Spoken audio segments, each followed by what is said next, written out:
Well, yeah, he did have 2 points, but he's not going to go out there every night and be your top scorer. He's not going to go out there and dipsy do a man, as it was once said, and bedazzle you. He's going to go out there and he's going to make life hard on the opposition. He is going to wear down the opposition's top forwards, and I thought Tanner Lisinski did that tonight. I thought Wade Allison did some of that tonight. I thought he had a great first game, and those are, again, 2 guys coming out of North America NCAA schools, Midwestern schools, not far from each other. Both of them coming out of college and having just miserable injury luck in their first couple of years out of college, and now the perseverance and the hard work to get back from those injuries is paying off for both of them. So we hope that continues. How about that, right? Yeah. That's a good point. We hope that continues. We hope that they are able to build on this. But, I really hope those 2 guys sit back and enjoy this one, because they have earned it in particular. Yeah, I agree. And there's something that Wade does that I've never picked up on before in his game. He likes to go in, like when he's forechecking, and turn his back to the play a little bit and have that reverse hit. Yeah. You know what I mean? The reverse, because you can get a lot of thrust with the backside. You saw that a few times, didn't you? Yeah, you do see that. That's a good pickup. That's and again, that's a way to kind of maximize your effort. He's not a huge guy. He's not 6'4". Yeah. You can't just show up on the scene like some of the bigger guys in this league and have guys cower away from you. So that's a great way to maximize what you have available to you. And, again, it's a look that most guys aren't probably used to seeing. Yeah. You might catch a lot of folks by surprise with that. Yeah, that was like Forsberg had the reverse hit. Yeah. But that was when he was standing still and a guy would try and hit him and he would jump back into him. Yep. And he was sneaky big, too. Oh, sneaky strong. I mean, he didn't. You look at him and you think he's, you would think that you could take advantage of him from a physical standpoint if you couldn't stop him from a skill standpoint. Mm-hmm. But, when he got himself in the right position, you weren't moving. Yeah, absolutely. Yep. Just a fun hockey game. It was an enjoyable night and a really good start to the season.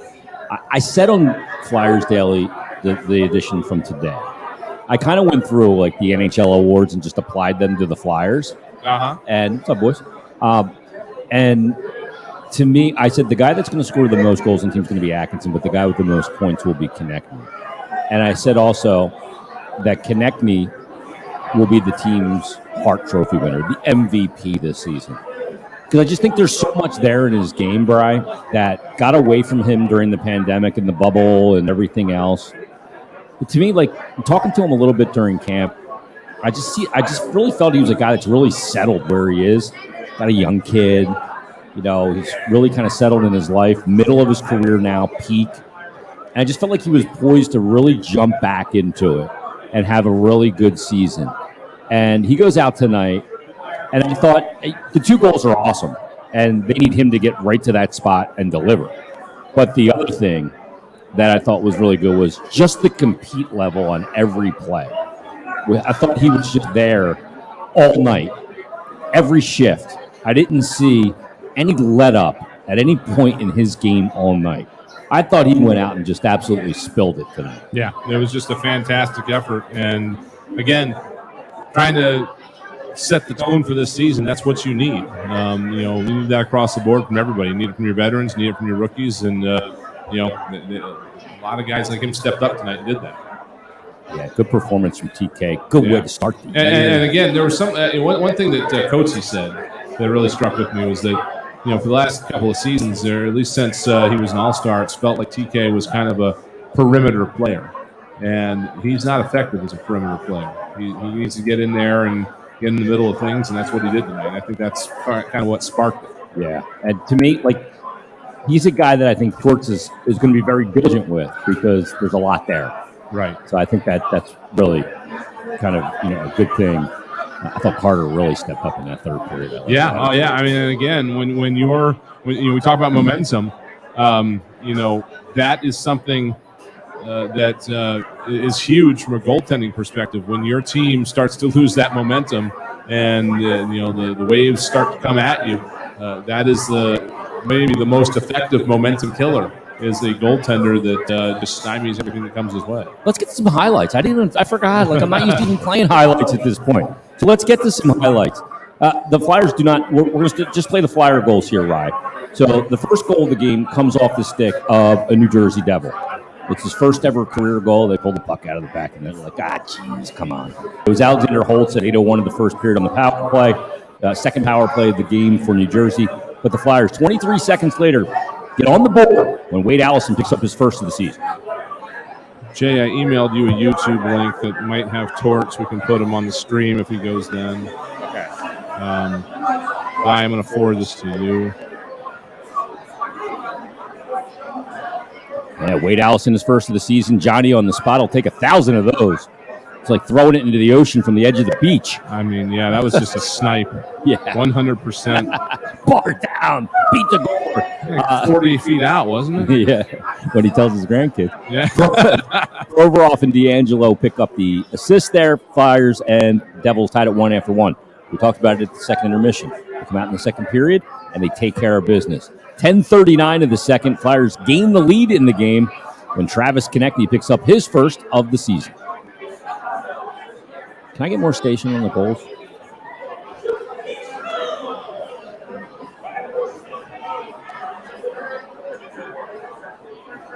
Yeah, Travis Konechny just using the defenseman there. That's the goal I was talking about. It was 40 feet away. I'm sorry. I lost track of what goal we were. Oh, okay. That one was, that's about trying to do three things at once here. Yeah. So TK gives them the lead. It's 2-1 Flyers. And then at 11:02, 23 seconds later, notice a theme here. It's the Flyers game, the 2-goal lead when Morgan Frost, on a beautiful play from Tanner Lazinski, picks up his first of the season. Hey, Ryan, I just emailed you a YouTube link that may have torts. Let's see how it goes. I don't know if you can put it on the air or not.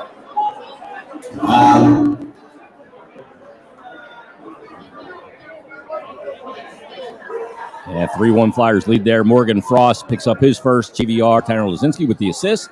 So let's head to the third. Flyers 2-goal lead. What do? They build on it. How about this? Minute 31 on the power play, no less. This power play was beautiful, by the way. Great puck movement. I've seen so many people so surprised at a power play goal. Come on. No, the whole building was, whoa. But Travis Konechny, 1:31 into the third, extends the lead to 4-1 with the power play goal.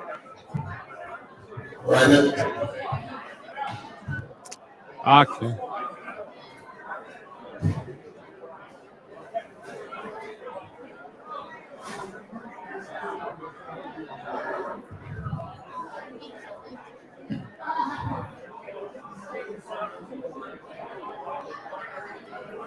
Mm-hmm.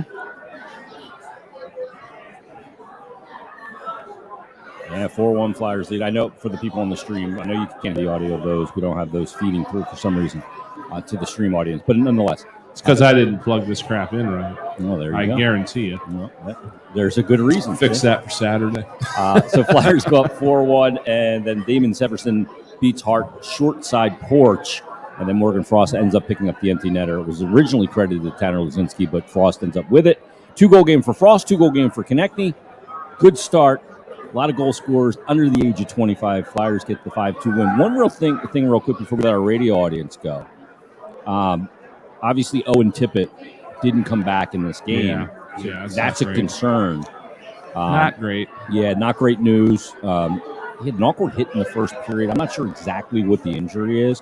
All said and done, Tippett ends up with just 4 minutes and 20 seconds of ice time in the game total. So that's unfortunate. The odd thing is that he actually only had 26 seconds less ice time than Hayden Hodgson, who played the whole game. Yeah. Isn't that crazy? That's going to be, you're going to see that, I think, in terms of how Torts uses his personnel. He has always been a guy to lean on who's hot. Yep. And what was Lazinski's ice time? I don't have him in front of me, but Lazinski ended up with 12:03. Yeah, I mean, that's where some of Hodgson's ice time went. I mean, just to get and with him Tippett out going there. down too, so Lazinski play a little wing. Yeah, exactly. I mean, you're gonna, and that's the other thing too is that once that happens, your lines get all out of whack. Mm-hmm. So you can lose a guy like Hodson on the bench. I certainly wouldn't read anything into him by that, but it's just something that happens, especially when it's your first regular season game. Coaching a group of guys, I'm sure it's very easy to lose track of. Yeah, no doubt. Leading ice getter for the Flyers was Tony DeAngelo, 23-46. Of course, he did see some power play time, 4:28 on the power play, and 2:18 killing penalties for Tony DeAngelo. Flyers did an interesting thing, I thought, on the kill tonight. They were cycling 4D, so you have usually have a PK1 and a PK2. So you had 4D, but they're using 6 different forwards. Yep. So that I found that interesting. Usually you have a PK1 and a PK2. Maybe they just haven't established that yet. I don't know. But they were cycling out 3 pairs of forwards with the 2 pairs of D. Yeah. So maybe that's not interesting at all. I don't know, but that's just something I noticed. Well, let's let our radio audience go. We'll hang on the stream for a little bit. So let's thank a few people on our radio side before we do. Let's start off with our on-site engineer, Betsy Deming. Great work out of Betsy. Our on-site engineers here at the food hall as well, Amanda, and everybody did a great job. Also for Tim Saunders, Steve Coates, Brian Smith, Jason Titus. You've been listening to Philadelphia Flyers Hockey, a 5-2 win over the Devils to start the season on the BetRivers.com Flyers Broadcast Network. Good night, everybody. Thanks, Rye. Thank you, Ryan. All right, and there we go. We let our radio audience go. We'll continue to talk about a few things here. So does that YouTube link work for you? We're going to do a little behind-the-scenes crap here, folks. Yeah, let's... Because we may be able to get... I got to make it live. May be able to get John Tortorella on the line. We'll see. Players are still speaking. This is a first evening for a lot of things. We haven't been in the locker room for a regular season game since March 9th, 2020. Yeah. So... not only is it a matter of getting back in the saddle, but believe it or not, our technology has advanced quite a bit in the last 2.5 years. So now we have some things at our disposal we didn't have back then. So we're trying out some stuff here. If we do get a chance, we'll get John Tortorella involved in the conversation. Yeah, so I'm putting the stream there right on the screen on YouTube. We'll remove it, though, until Torts comes up. Yeah. So there we go. And I hope you will be able to hear it for those of you on Flyers Radio 24/7. I don't know if that'll work or not, but we'll see. We shall see, as they say. I'm trying to there I can maximize. Let's see, I can put it back on now. Yeah. I don't know if people can hear that. I guess they can. We can't hear it because we don't have that piped into our ears. So. Yeah. Well, we'll have to figure this out. We're gonna have to get a pen and pencil out and draw some diagrams, and we'll figure this out. We'll get a couple of thingamajobs and a widget and a thingamajiggy. I literally have a 16-channel mixer that I just bought sitting in my office downstairs. So maybe I need to start bringing that up here. Yeah, we need a couple more channels, as they say. Real quick, got a tweet from a guy here. It's a bunch of numbers. CJW. He's a frequent tweeter to Flyers Daily. Said at Jason Mert, I'm so happy to see a great start. Especially happy for 11 and 49. So that would be Travis Konechny and also Joel Farabee. No, Farabee's not 49 anymore. That's Noah Cates. Noah Cates, yeah. Farabee is 86. Each scoring a pair. So he said TK looks like he meant 48, though, but that's Frost. Okay. TK looks like the previous version again. Great to see top pair play well and seem to gel already. And really pleased / relieved to see Hart's game tonight. Yes. What's with Tippett, though. So we don't know what's with Tippett. We'll get more information as it becomes available. But, yes, I agree on, we've talked about Morgan Frostbrite quite a bit. Uh-huh. When he was drafted, first overall pick, did put up such huge numbers in the OHL and had, good numbers in the AHL, had some injuries that he dealt with around the pandemic as well. And how important this season was for him. It's tough love last year from Mike Yeo, who, by the way, was in the building tonight. Oh, was he really? Yeah, because he's doing a pre-scout for Vancouver. Oh. So I had a chance to see Yossi and say hello, and I said, geez, you just couldn't stay away. They're not here, are they?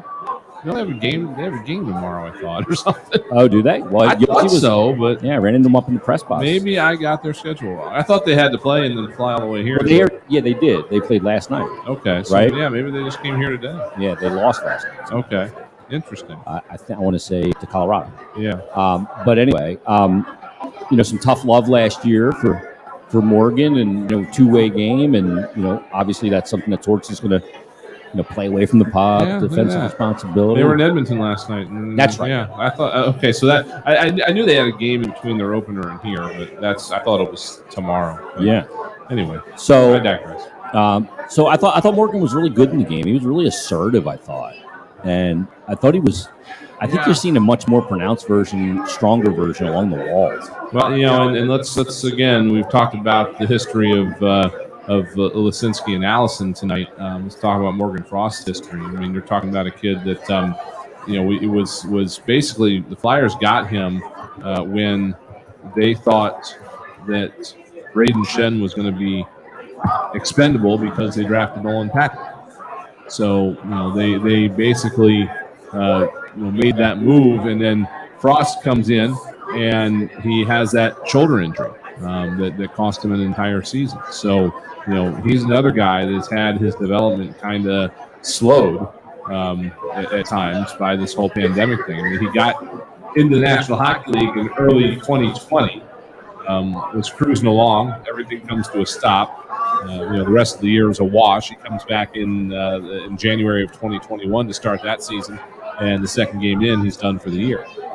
So this is a guy that's had to deal with some of that adversity himself. So he's another guy on that list that the Flyers are looking to see this year who he is. What do they have there? What's the path forward for him? So this is a great start for that. No question about it. Good start to the season. Confidence in hockey is a very fleeting thing. It comes and goes. You always try to catch it. When you get it, you can try and ride it for as long as you can. Now, Frost is a guy that's not a pure goal scorer, he's a playmaker. But those things, confidence for pure goal scorers are part of it. That's why. Yeah. That's again why I like DK's game. Yes, yeah, absolutely. And the Flyers, they haven't had pure goal scorers since, I don't know, Jeff Carter? Yeah. I don't know. They need to have, as I think Torts put it during the preseason, scoring by committee.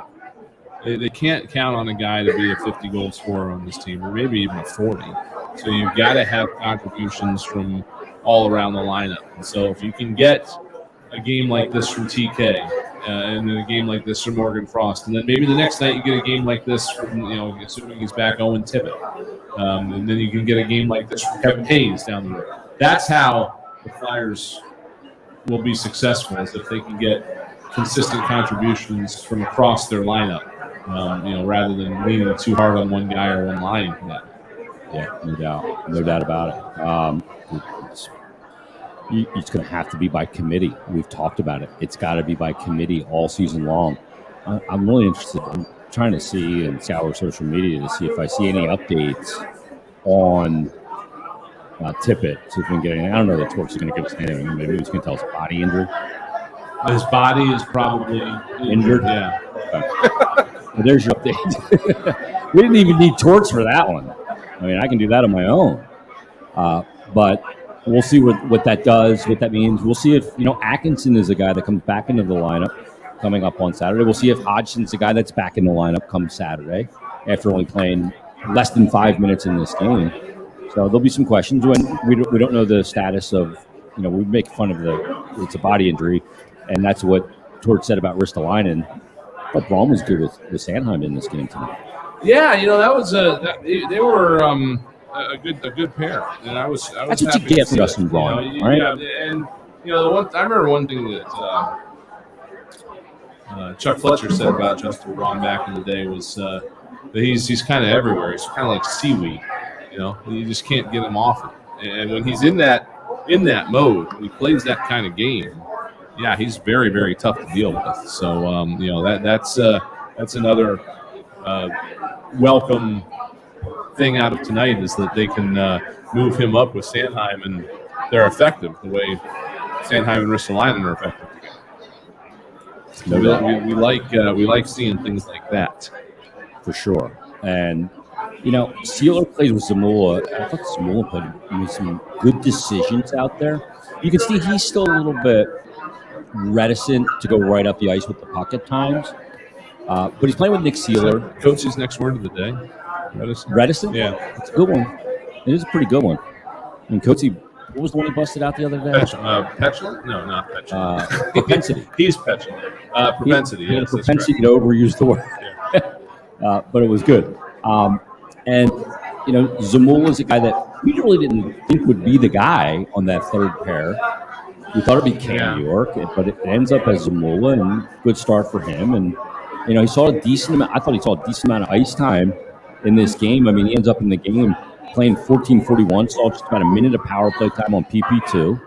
Didn't seem like he was sheltered a whole heck of a lot in the game. Your ice time leaders are D'Angelo, really by way of the power play. 22 minutes for Ivor off in 2 seconds, to be fair. Travis Sanheim with 21:13, and then Braun with 18:38, 2 minutes of which was short-handed. And then Sealer, or then Zamula with 14:41, and then Sealer with 14:25. Both of those guys played 23 shifts. So the thing for me with Zamula is that he did not look out of place tonight. You didn't constantly see him on the ice. Like, what's he doing? He fit in to me. I thought that he was, very good for a guy in his current situation. A guy that's still kind of learning his way at the NHL level. Very young still. A guy that really was not, heralded in any way coming up toward the NHL. So, I really like the fact that he went out there and looked like he belonged, which, to be honest, he's usually done that for me. This was NHL game number 13. He played 10 last year. But what a lot of people forget because of the just drug-induced haze that was last year was that Igor Zamula played 58 games for the Phantoms and had a 29-point season and was +2, which was good for that team. That team had about as bad as the Flyers did last year with injuries, and really the record kind of reflected it, especially early in the year. So, that's a good season for him at the AHL level. So, hopefully he can take that next step this year, and I think tonight he looked like he was ready to do it. Yeah. Mackenzie Blackwood in the game. 24 shots on goal, 4 goals allowed, 20 saves, combines for 833 save percentage. Carter Hart saw all said and done, 37 shots, allowed just the 2 goals, 35 saves, 946 save percentage. So. Yeah, and like you said, he would have probably liked to have that one back. The second one was kind of a fire drill. I think he actually did get a piece of it with his shoulder. Yeah. It was just a beautiful shot by Severson. I mean, these guys, we watch these guys in practice all the time, and a lot of people ask me in practices, why they miss the net so much? Well, they're aiming for the corner. And that's the corner's the size of a puck in a hair. And that's right where he put it. And again, he misses that shot a little bit lower, and Carter gets enough of it with his shoulder to send it over the crossbar and then win. So, again, I'm not surprised that first one went in the way it did, given that we didn't play a preseason game. But after that went in, that was done. Enough of the chicanery. We're ready to go now. I had a chance to catch up with Carter after the game downstairs, taped a quick thing for Flyers Daily for tomorrow. He said it was hotter in here tonight than he ever remembered it. That's it. I mean, he was pouring out. And I noticed earlier, I was downstairs walking. It was a little humid today in a way for October. It was very humid in my house. I know that. It was 86% when I walked out the door today. Yeah, so I kind of felt it downstairs, and it does feel a little muggy in here. He was pouring out to me. He said he never cramps, and he was cramping. I'm going to speculate something here. Uh-oh. We have a sounder for this? Speculation alert. So when you have a building of this size, you have to cool it ahead of time to compensate for the crowd coming in. And you come in here at 2 or 3 o'clock in game day, and it's like 60 degrees, and it's freezing. Then the crowd comes in and warms it up. Yep. And obviously last year, crowds weren't as big as they normally are. 2 years ago, there wasn't any. And so you cool the building down too much, and it's still cold. I'm wondering if they just didn't cool it down a bunch ahead of time. And, I don't know what's the final attendance here. Do we even have them right now? I'm not sure. Let me click refresh. Yeah, there it is. 19,107. I couldn't. It's got to be the first 19,000 crowd in a while. So that's probably just a reflection of how many people there were. To be honest, it's amazing because I remember Brian Burke when he was working for Sportsnet talked about this. That when he was with the Leafs and the Air Canada Center, he said they would start the game with the building at like 63 degrees. Yeah. He goes, and by the end of the first period, it would already be up in the upper 70s. Yeah, that's how quickly it goes. And then The people the other thing that's happening is, because of COVID and the way we're trying to keep everybody safe, these air recycler systems are great. They can recycle the entire building's air, and the building as big as this, and I don't know what they said, a half hour or something like that. I don't know what it was. But the problem that you run into is if it's humid outside, now you're sucking all this humid air in. Yeah. So they're going to find a way to dry humidity sucks for ice, too. Yeah, and they're having problems. I know they're having problems with this in a lot of rinks around here where this is happening. So, it's just a matter of tweaking the processes and everything like that. But yeah, I agree with them. It was on the warm side here tonight, especially for October. All right, so the Flyers are on an 82-0 pace for the season. 82-0, baby. Here we go. 5-2 win tonight on the back of it's going to be a record. Yep. Some good timely scoring by Travis Konechny, Morgan Frost. And I thought Kevin Hayes was good in the game. Yeah, he was sneaky good too. How about the little dangle moves in the second period that he had? Huh? Yep, you can tell when he's feeling it. I could tell that he was playing the way that Gianna Hahn described him in her article today. How'd she describe Gianna? Well, just that last year he just was like miserable. Not miserable, I guess, but he had just gotten used to not feeling good because he never felt good. And obviously he had this brother, and he lost his brother and everything, compounding all that. But his physical situation, that he had the surgery and then he had the infections and all this stuff. He had grown used to feeling bad, and now that's gone, and he kind of forgot what it felt like to feel good. And now that he does, it shows up in his game and stuff like that. And I thought you saw some of that tonight. No doubt. The Flyers will be back at it on Saturday, another home game. It'll be a 4 o'clock start. Rare 4 o'clock start for October, but we'll take it. They'll take on the Vancouver Canucks, who we just mentioned lost to Edmonton in their opener. Mike Yeo now on Vancouver staff. Beat somebody 4-0, didn't they? Or was that a preseason game? Maybe that was preseason. I can't imagine they played 2 of them. Yeah, they beat the Coyotes 4-0 on October 7th, so that was preseason game. Yeah, it is preseason. Look at that. So yeah, they're going there. They're starting in Edmonton and coming here next. So. Yeah, they lost to Edmonton. Look at this trip they got to start the season. Edmonton here, Capitals, Columbus, Minnesota, and then back home to host the Sabres. That's no bargain. Jeez, that's no bargain. My. So we'll be back on Saturday for the game at 4 o'clock against Vancouver. Excuse me. Then the Flyers are going to head out for a 3-game roadie to Tampa, Florida, 18th and 19th. So back-to-back. That's the first back-to-back of the season. And then they'll go to Nashville for Saturday. 3 good cities. I'll tell you what, you want nightlife. Tampa, Miami, Nashville. Is Coatsy going to survive that? I don't know. That's Hangover City right there. And then they'll come back here. A bit of a problem. You might. One of us might want to be on standby. Yeah. And then they'll come back to the Wells Fargo Center for the 23rd, 27th, 29th against San Jose, Florida, and Carolina. So let's wrap things up here from the Wells Fargo Center here at the East Food Hall, where we'll be Saturday beginning at 3:30.